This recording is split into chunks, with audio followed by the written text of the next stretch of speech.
Well, today it's eerily calm and quiet because there is a very big winter storm coming this afternoon, and we've got to make preparations to make sure our animals are taken care of.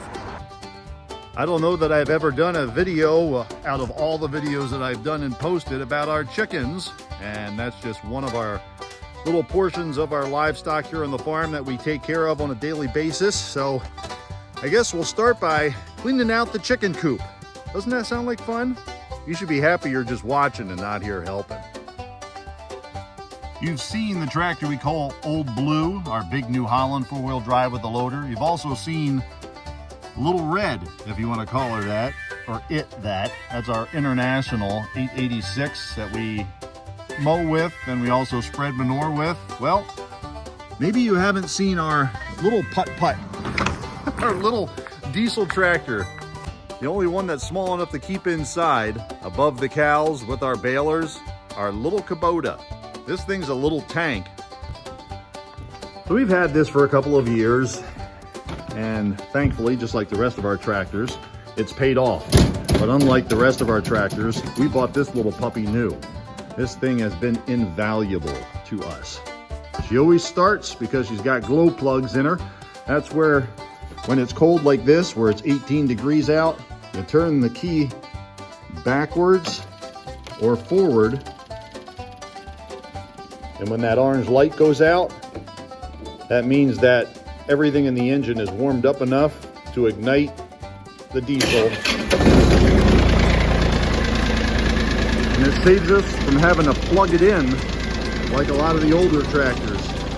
Got lots of attachments for the front of it and for the back of it. See, we got our post hole digger there. We've got a regular bucket. We've got a bale spear. We've got a manure bucket up in the front there. This is a nice little tractor. It does just about everything we need to here around the farm to keep things clean. So once it's warmed up, I'll take you out back and we'll show you what we're going to be doing with her today at the chicken coop. Well, as the tractor's upstairs warming up, we'll come down here because I heard the ladies. They're down here waiting to be fed. We have been feeding them inside because the weather's been so inclement, and it's going to get even worse here this week. But as you can see, because they're inside, they left a nice little mess for me here. We got to get this cleaned up today as well. We'll be using the Kubota to get this cleaned up because the other tractors don't fit in the barn. So while the tractor's warming up, these ladies are inside here. We'll go outside and get some other preparations ready to go to get them taken care of a little bit later on this afternoon. Well, things aren't going to be going as quickly or smoothly as I thought they were going to, because when I was walking around from the upstairs of the barn down to the downstairs, I wasn't paying attention to what I was walking on.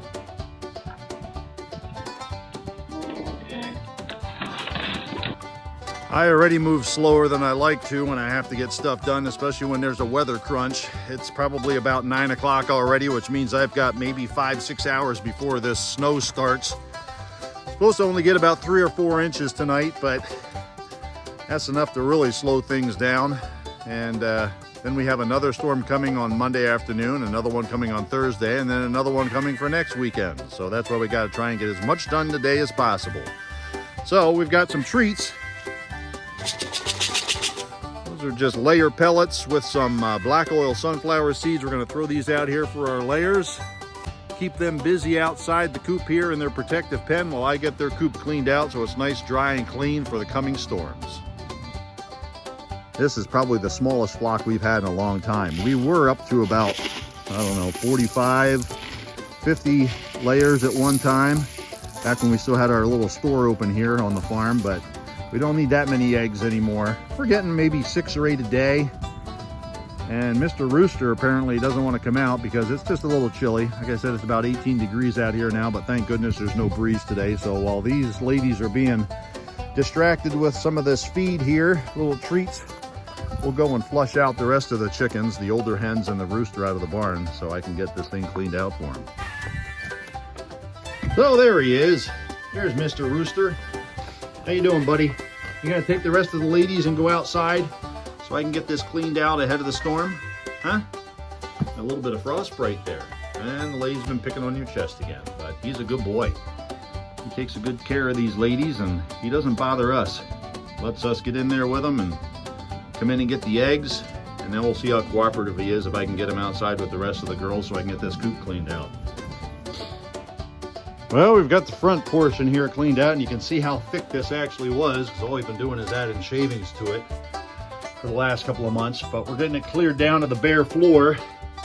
Then we'll take what's called diatomaceous earth. It almost looks like fine, very finely pounded flour. The consumable kind of diatomaceous earth, or the food grade. You can get that at your local feed mill. Maybe they even have it at Tractor Supply. We'll sprinkle that down on the floor and then put fresh shavings in the nest boxes and here on the floor. But for now, we've already got a full bucket load here. We're going to take this up and put it on the compost pile out back.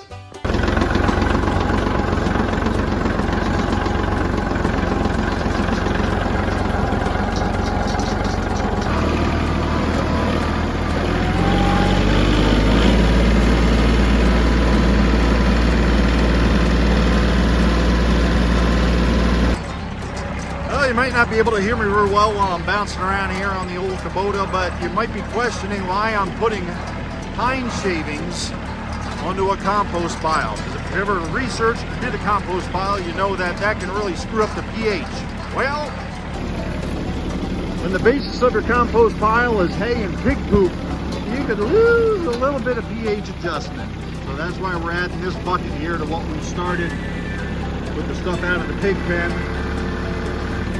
Once we get closer to springtime and things thaw out a little bit, then we'll come down here and we'll stir this all up, make sure it's all mixed well. And this will make the best compost for our garden for 2026. That's right, we're not going to use it this year. We're going to let it rot up, heat up, make sure there's no weeds in it. And then this will be going on the garden a year from now. Since this is a video about chickens and we're cleaning out the chicken coop, I guess I'd show you a few things that we've come up with over the years. Now, we've been raising chickens, meat birds, and layers for about 25 years now.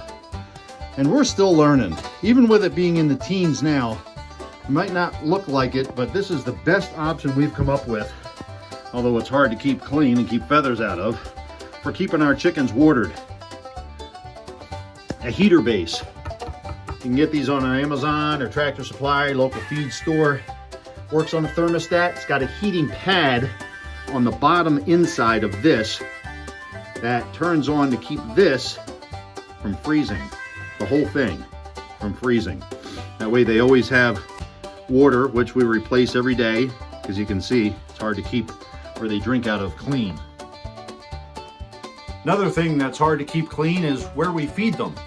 I came up with this little idea here a couple of years ago. All it is 6-inch PVC pipe. I cut a hole in the side of the shed. Have an elbow here. There's a short piece of pipe that comes through the wall from the outside. Just a real short piece of pipe that's thick enough or long enough to go between this elbow and the elbow on the inside, and then got it supported here on the outside with this pipe strapping. And then this is a feed silo. Obviously we don't have this cap glued on because we need to get it off every couple of days to put their pellets in. It's a lot easier when you have two hands and you're not trying to video record it. And then you just pour the pellets in. And as they eat, it goes down, obviously. And it's outside, so it doesn't take up any space inside other than the area they eat out of. Here comes Miss Tina with a farm truckload of pig feed and shavings.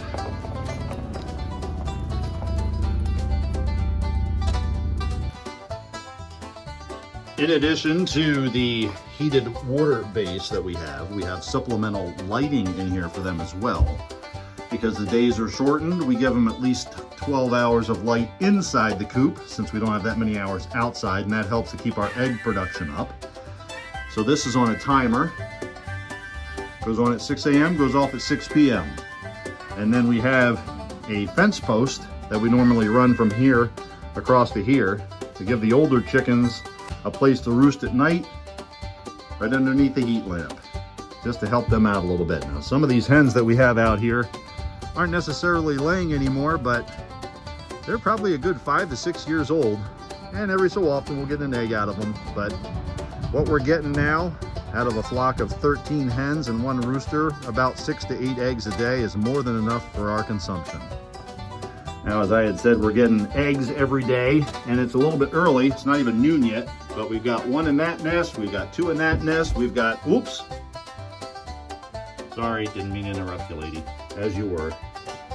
More than enough nests for the small flock that we have, and this little doohickey here, which is kind of a pain in the butt, but at the same time, it's kind of convenient, if that makes any sense. And it's an electric coop door, which has a timer on it, which most of the time it works. And it's just like, not really a guillotine, but that's kind of how it works. There's a spool up in here with a little cord that raises and lowers that door to keep them protected at night and let them out in the morning. And we can set that depending on how many daylight hours there are outside as well. Like I said, it's somewhat convenient. Just like everything else, it has to work. Well, I guess that's about it for our chickens. They're pretty simple. Upkeep is pretty simple. And this is probably one of the longer videos that I've ever posted, so we're gonna say goodbye for now, and thanks for watching. Please like this video, share it with your friends, and subscribe to the channel, so when I do more long videos that you might not be interested in, you can watch them too.